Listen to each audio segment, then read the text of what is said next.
Lasermate. Eject. Operation. Channel intro.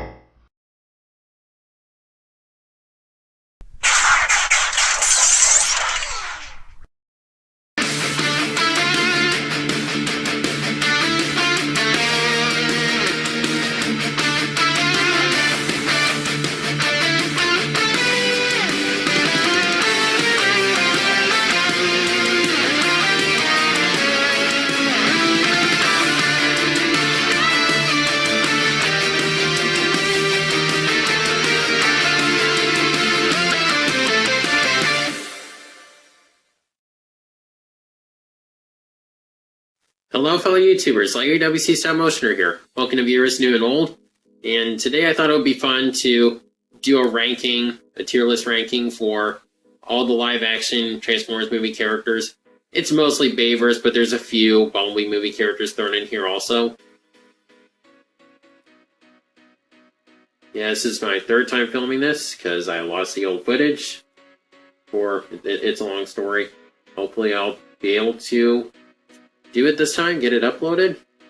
Every thing I'm working with is trying to work against me to prevent me from doing this video.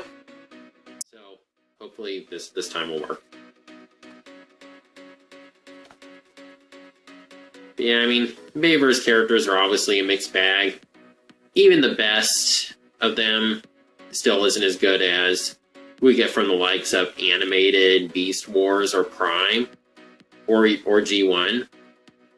In terms of characterization, but there's still some characters that I like and do find enjoyment in. So, without further ado, let's get into it. Starting with Barricade, who, yeah, I mean, Barricade's awesome. He has a hair-triggered temper, he's very aggressive, and obviously the punish and enslave thing is very iconic. I see that on people's cars all the time. So yeah, I love Barricade. He's really awesome. And the same for Dino. I think he's really cool also. I like the Italian accent. His design is cool. He's a really tough fighter. It would have been nice to see more of him to bring his personality out a little bit more, but they didn't show him that much just because of what a headache it was to have him turn into a Ferrari. Which is where someone really should have questioned if it was really worth all the trouble. Still, he's really cool. As long as I don't think of him as Mirage. Then we got Frenzy. He's D. I don't know, I just don't really care at all about him. He just doesn't really give off a lot of personality in my eyes. And they play it the safe way with the colors, I guess, avoiding the controversy, even though Frenzy is supposed to be red and black, definitely, without a doubt. But yeah, I just don't really care much about movie Frenzy. And the same for any of the Dreads. Pretty sure this one's Crankcase. I don't know, he's partially cut off. But yeah, I don't really care at all about him. And same for Grindor. I kind of have beef with Grindor because I remember seeing the first live-action movie and it looked like Blackout was down for the count, and then suddenly this guy shows up in Revenge of the Fallen who looks like him. I'm like, what? How on earth did Blackout survive that? So I found out years later as Grindor. They didn't bother at all to explain it, which really annoys me. So, yeah, I don't like Grindor. Then we got Drift. I'll put him in B, because we do get a little bit of personality from him. He is like a samurai. He'll have his haikus occasionally and such. But honestly, I just don't feel as invested in him as I do some of the other ones. And the same for Hot Rod. I like him as a character, but as Hot Rod, I'm not the biggest fan of him. You know, the French accent is... It's different for Transformer. Again, I wouldn't really mind that if it was someone else, some other character. But the thing that annoys me about him is that he was supposed to be like an old friend of Bumblebee. They were supposed to be really close buddies, and they don't bother to explain that, because of course the humans are more important to the plotline. But yeah, I'll put him in B. Now we have Lockdown, who was kind of bogged down for me by just being called Lockdown. Like, it's cool that a character from anime made the jump to the big screen to be a main movie villain, but just doesn't have the same smugness of the animated one. Just not the same personality. I prefer the animated one. I just like him better. Like I said, as a villain, he's decent, but as Lockdown, he's alright. And a disclaimer here, all the Constructicons, aside from Demolisher, are going to be D tier. They don't have any personality at all, so they're going in D. And then same for this Dread here. I'm sounding like a hypocrite here, but Sideways, yeah, I like Sideways, because it's just an interesting idea that people had, that he's jumping from different dimensions. Like, this is the same one that was in Armada, and he made the jump to the live-action movie universe. I think that's a cool idea. Of course, they don't do much with it because he got sliced in half. Maybe he does more in the comics. I haven't actually read the movie comics. I know a little bit about them, and I might check them out someday. But I don't know. I still don't know a whole lot about them. Yeah, I like Sideways. The Stinger, not really any personality. I like the idea of there being an evil Bumblebee. Obviously, evil duplicates, that's nothing new, but they didn't do a whole lot with it, which is kind of disappointing. Not surprising, but still a bummer.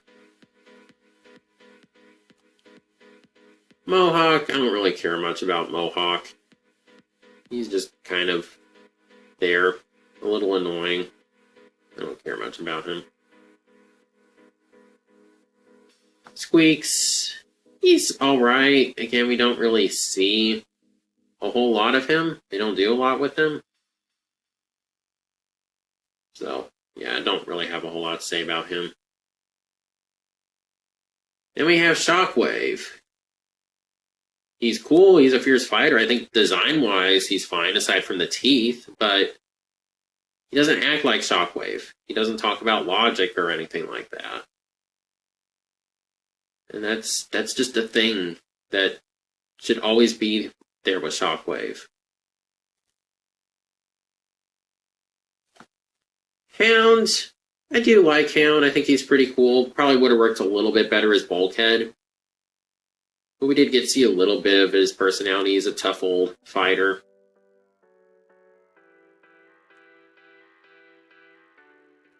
Soundwave. Soundwave needed more involvement in the plot. Design-wise, he's a mixed bag for me. I think the design itself is fine in Dark of the Moon. It's the Revenge of the Fallen version, but I was thinking the Dark of the Moon version.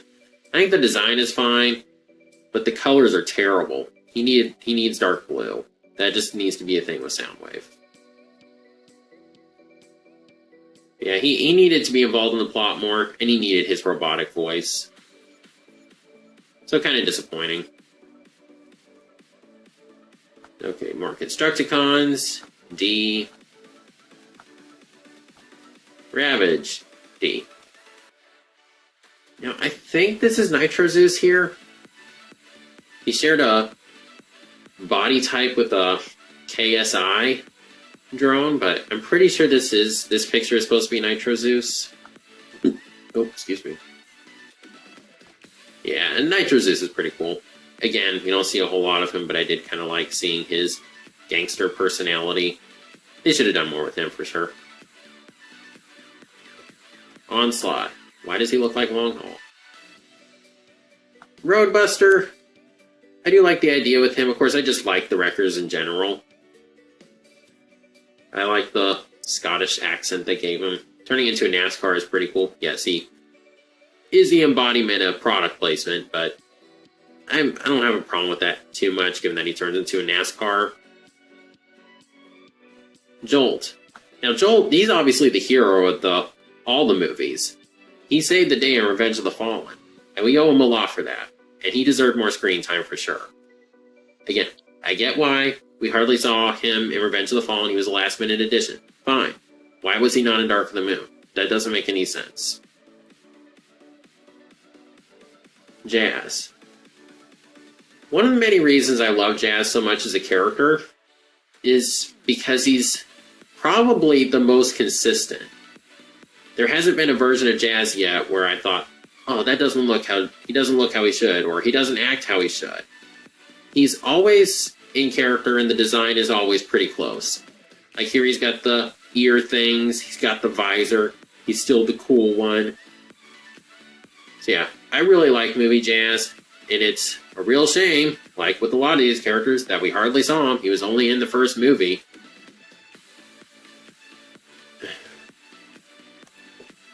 Wheelie. Who thought it was a good idea to have him in the live-action movies? People hate Wheelie. Then they made him even worse. Like, I don't like G1 Wheelie, but I despise the Bayverse one. Just why did he have to be in these movies? It doesn't make any sense. Okay, Leadfoot, probably my favorite of the Wreckers. He's just the most unique looking one. I'm normally not the biggest fan of Transformers having, like, hair on their head of any sort. Aside from Scourge, obviously, the beard and mustache, that's a requirement for him, but otherwise it's kind of hit or miss. But I kind of like it with Leadfoot here. The sunglasses and the beard and the pot belly. I just think it's kind of a fun-looking design. Blackout. First character we saw on screen, which is unfortunately all that can really be said about him. Which I definitely would have liked to see him more, because I see him as like this fierce and just merciless killer. And then he gets taken out by humans. I really want to see more of him. And I'd really love I'd really love it if Hasbro decided to give us a Legacy Blackout in the Generations aesthetic. I'd really like to see how they did that. I mean, they gave us a Generations Barricade, so come on, Hasbro, do it with Blackout. He deserves it too. Bone Crusher. You don't see his personality a whole lot. I mean, he seemed like a pretty fierce fighter also. I mean, he did give Optimus up.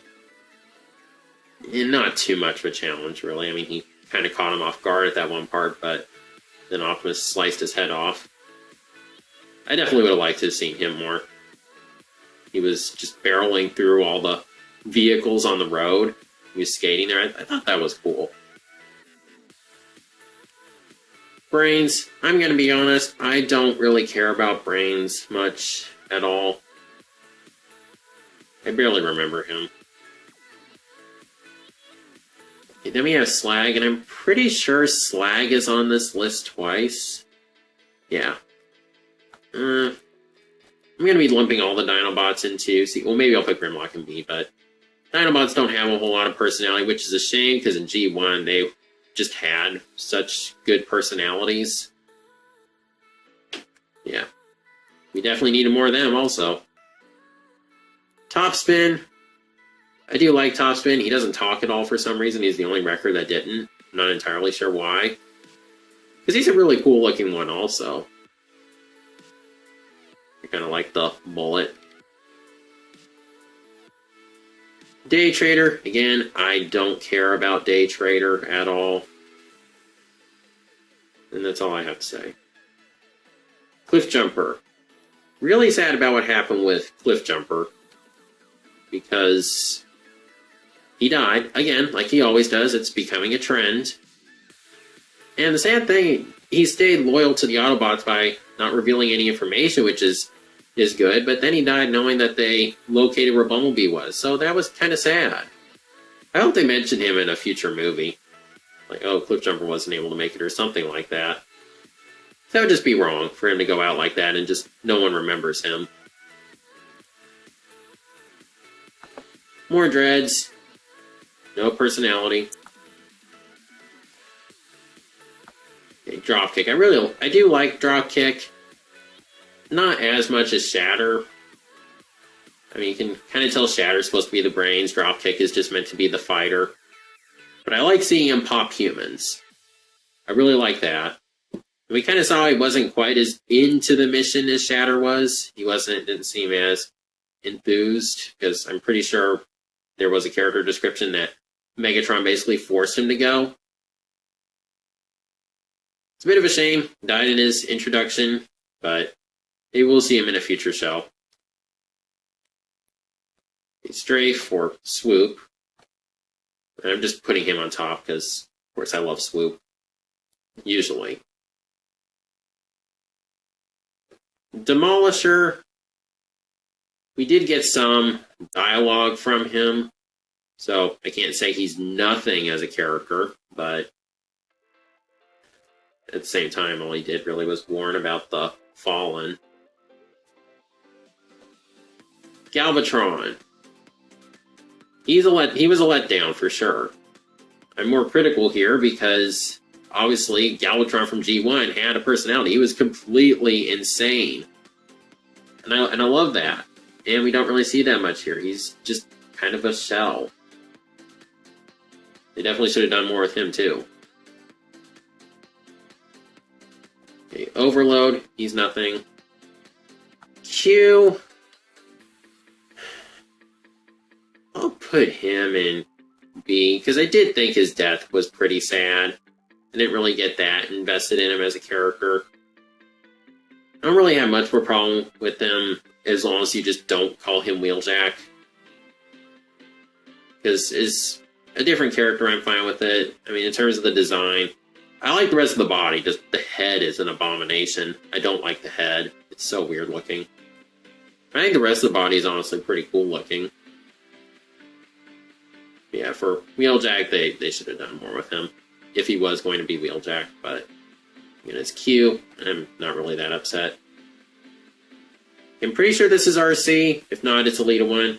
Nothing as a character, so that's all I'm going to say there. I'll put Grimlock in B. Again, it's a disgrace that he didn't really have that big of a role. At least we did see where he didn't really want to help Optimus. That felt in character for Grimlock, but after that, it's just kind of reduced to be more like a pet. Which unfortunately kind of happens with the Dinobots, where they just get greatly reduced as characters. That happened in G1 Season 3. Hey, the twins. I mean, twins are annoying. I don't like them. I don't hate them as much as Wheelie, but still. Hey, Laserbeak. He doesn't have any personality, but to be fair, Laserbeak traditionally doesn't have a personality. So I can't really be that upset that he doesn't have one in the movies. Mixmaster, he's obviously nothing as a character. Brawl. Yes, I am kind of giving some of these characters a little bit of edge just because I like the design. Or in Brawl's case, he's traditionally a member of the Combaticons, and I obviously love the Combaticons. They're so cool. And yeah, I definitely would have liked to have seen Brawl more also. In the game, he's the one who actually killed Jazz, and yeah, that definitely made me want to take him out. Ironhide. I really like Ironhide. He's my favorite character in the Bayverse movies, to be honest. He feels pretty in character. He's, again, a tough old fighter, which is kind of what Hound was, which really makes him feel more like a replacement for Ironhide, but again, he's the tough old fighter. I really like the design. I'm still holding out that one of these days we'll see a show where he's a hybridized design of his G1 and Bayverse designs. Because that almost happened in Prime, and it almost happened in Animated. And I just want that so badly, because I love both designs. I also really like the part where he was considering taking out Sam's parents. I kind of wish Optimus had let him. I would have had no problem with that whatsoever. But yeah, I really like Ironhide, and his death was really sad. Ratchet. This is another case of me not minding the character, but just not, I'm not the biggest fan of him as Ratchet. And again, in fairness to this Ratchet, this was before Animated really drew heavily on Ratchet being the cranky old medic. But they could have adapted that into future movies. Apparently they did that with the IDW comics, where Ratchet took on that personality more. And it's the same, and I feel the same way about the design. I think the design is really cool, but it just doesn't work as Ratchet. If they called him Hoist or something, I would have been fine with the design and the personality. Obviously, Ratchet is more recognizable, but it's still a shame. Although, to his credit, his death was also pretty sad. One of, let's see, like, I guess 4 deaths that in the movies that were actually sad. Scorponok, I always thought he was kind of cool. He doesn't have a lot of personality, but I always enjoyed playing as him in the Transformers video game that's based on the 2007 movie. Megatron. Megatron is kind of a letdown. He's pretty one-dimensional. He wants to destroy the Autobots and take over the planet Earth, and that's about it, really. Which is a shame. And in terms of his designs, it's been kind of hit or miss. My favorite design for him, which I think is common for a lot of people, is probably his Revenge of the Fallen design. Because Megatron should have a gun just built into one arm. That's just how he should look. But yeah, in terms of characterization, Skipjack, he's nothing. Sideswipe is pretty cool. I really like Sideswipe in the movies. He's a very capable warrior. I like seeing him skate along and taking out Decepticons. I've seen some people who say that he could probably lead the Autobots if certain characters like Optimus or Ironhide weren't around or something. Or Jazz. Because he has more fighting experience. Yeah, I really like movie Sideswipe, I'll admit it. Jetfire, I mean, his arc, we didn't really get to see it fleshed out very well. It is cool to see him switch sides and sacrifice himself to provide parts for Optimus, but they definitely should have done more with him, with his arc. Optimus. Baver's Optimus is very infamous for saying, "Give me your face." I'm putting him in C because from what I remember, and from what I've rewatched on YouTube, he wasn't too bad in the first movie. We saw him being very serious about not wanting to harm humans, but then after that he kind of takes a nosedive. He just does not feel like Optimus. Scrapper, he's nothing. Shatter. Shatter is awesome. She's such a cool Decepticon. She's intelligent, manipulative. Just what more could you ask for? And she's also a pretty fierce fighter from what we saw. I don't know if she's quite as much of a fighter as Dropkick is, but she's still not one you want to mess with. And I really hope she becomes a mainstay, like we start seeing her in shows more. That'd be really awesome. It's a shame we probably won't be seeing her in any movies, but oh well. Starscream, the upside-down Dorito with chicken legs. Yeah, not a very big fan of this Starscream. Because he's just a lackey. He's just so generic. He doesn't have any of the treachery that Starscream is known for. Sentinel, this is a tough one because I hate him. It's the same thing as with the animated one. I hate him, but I'm supposed to. So I will probably put him in B. It made me so mad when Ironhide was protecting him, and then he shot Ironhide in the back. That's just wrong. But I will say, out of the Bayverse movies, in terms of the movie villains, Sentinel is the best, hands down. We know his motives. In a way, we get it, we don't.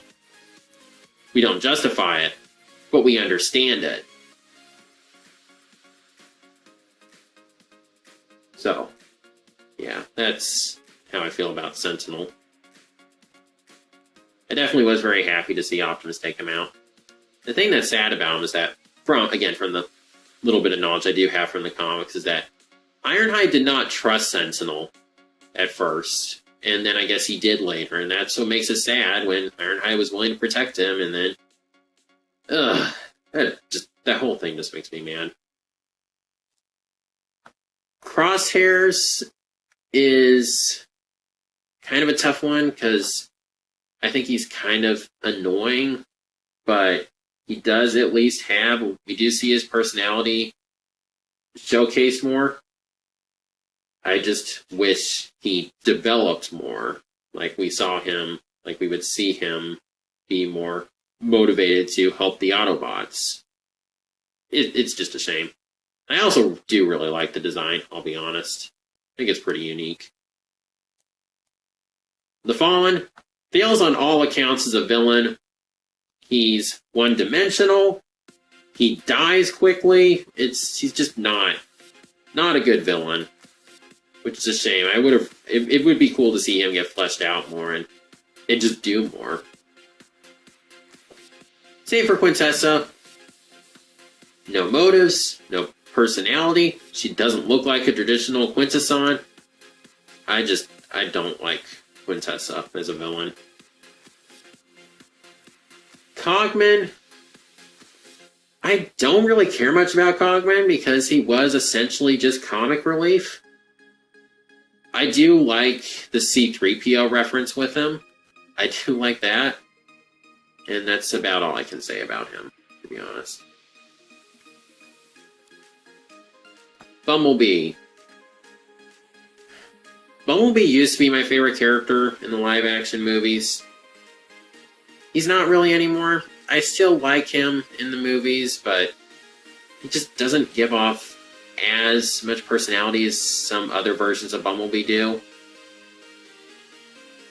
And obviously, the market has been saturated by Bayverse Bumblebees, which I think at the time was okay because that was shortly after Hasbro resecured the license for the name, but then it got out of hand very quickly.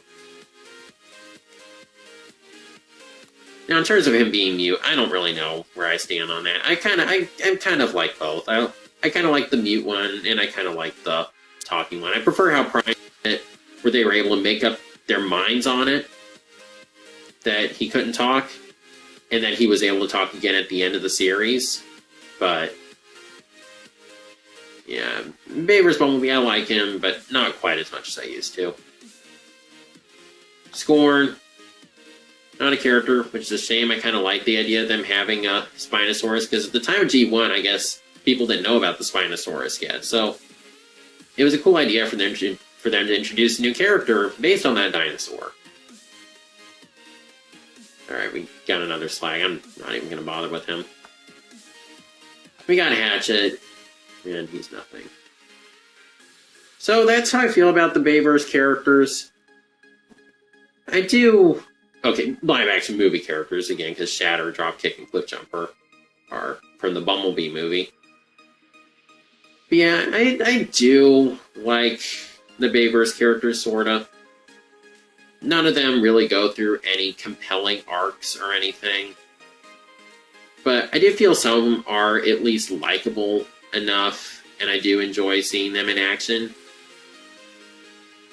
It's just a shame that the movies had to turn out the way that they did, where it was the humans were the more important part of the movie, apparently. Hopefully this is something that can change in the future. We'll get more likable characters that go through compelling arcs, focus more on the Transformers and less on the humans. And also not make the humans so annoying when they're on screen. But yeah, that's how I rank the Bayverse characters. I just thought this would be something fun to do. I've been on a bit of a live-action movie kick lately, so I just thought this would be something enjoyable to do. But yeah, that's how I rank these characters. It's just all my opinion. Be sure to comment down below how you would rank them, who your favorite characters are, who your least favorite characters are. And, as always, if you like this video, please be sure to like, comment, share, subscribe, and God bless.